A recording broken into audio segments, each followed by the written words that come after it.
The organisers of the first ever Women's World Cup have persisted in the face of seemingly insuperable odds, and by the sheer force of their determination and enthusiasm have succeeded in getting the event up and running.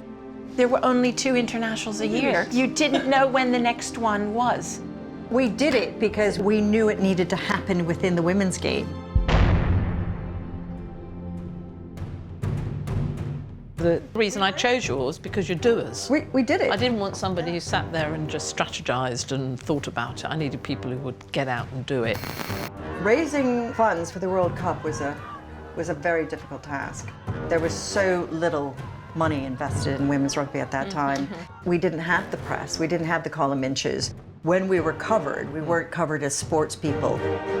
Incredibly paternalistic, incredibly condescending. As for Carla Negri's 40-metre drop goal, well, that was as impressive as any we saw in the Five Nations Championship. Women's rugby is hoping that this will be the sport's coming of age, the first ever World Cup being played for in Wales by teams from 12 nations. We had no money. We were personally liable for any debts incurred. Suddenly, there was a microphone under my nose, and it's ITN News.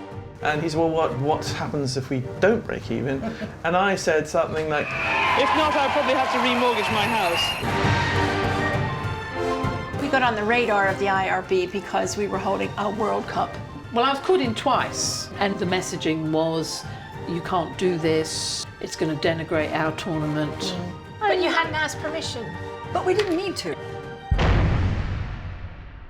Can I just say, I think the best decision I ever made was to choose you 3 to be in my team.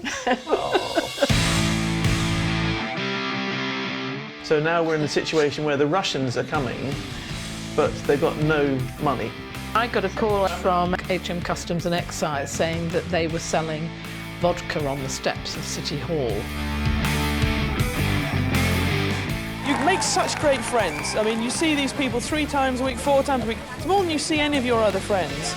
I felt a great sense of celebration. Everyone was singing. Everybody was vocal.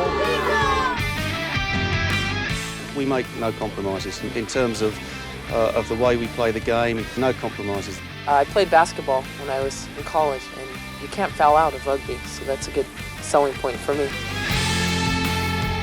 So basically, the appeal of rugby for women is exactly the same appeal as it is for men. Well, it's not surprising, it's the same game. We were just up against the fact that women's sport was just not in the place where it is now. On the shoulders of giants who have gone before them. We had bumped on the sport on a global stage. And in your life, have you ever seen anything